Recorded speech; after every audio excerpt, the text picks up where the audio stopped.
ये खुदाए घुमंतर तकदीर जागिए दाओ, ये खुदाए घुमंतर तकदीर जागिए दाओ।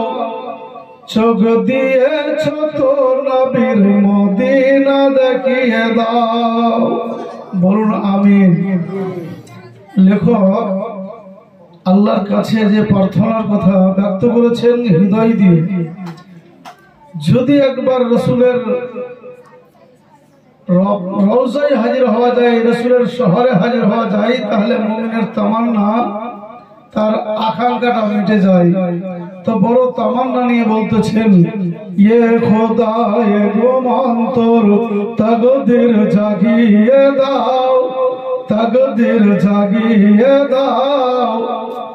চোখ দিয়েছো তো নবীর মদিনা দেখিয়ে দাও, চোখ দিয়েছো তো নবীর মদিনা দেখিয়ে দাও।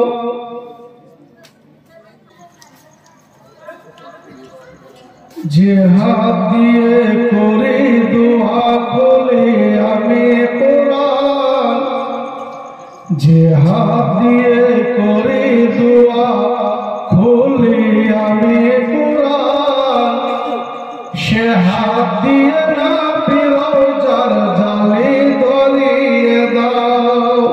বলো সুবহানাল্লাহ। হে খোদা হে গোমন্তর তাকদীর জাগিয়ে দাও, তাকদীর জাগিয়ে দাও।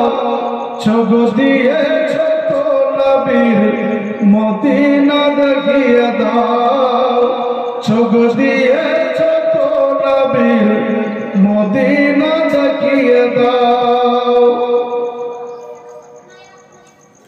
সোনার ক্ষমতা তুমি আমায় দিয়েছো খোদা, সোনার ক্ষমতা তুমি আমায় দিয়েছো খোদা, দিয়েছো খোদা। মসজিদে নববীর আজান শুনিয়ে দাও। সুবহানাল্লাহ। ये खुदा ये गुमंतर तकदीर जागिए दाओ, तकदीर जागिए दाओ। चोख दिएছো तो नबीर मदीना দেখিয়ে দাও। চাই না আমি হুর গেলে মান জান্নাতে যেতে। কবি কত সুন্দর ভাষায় বলছেন, কেন যে মুমিনের তামান্না বাকি জান্নাত, জান্নাতের মতো উৎকৃষ্ট উত্তম জিনিস আর নাই। কিন্তু কবি আল্লাহর কাছে আকাঙ্ক্ষা করছেন, মাওলা চাই না আমি হুর গেলে মান জান্নাতে যেতে, মাওলা জান্নাতে যেতে, খোদা জান্নাতে যেতে। নবীর পায়ের তলায় আমায় কবর বানিয়ে দাও। সুবহানাল্লাহ। ये खुदा ये गुमंतर तकदीर जागिए दाओ, तकदीर जागिए दाओ। चोख दिए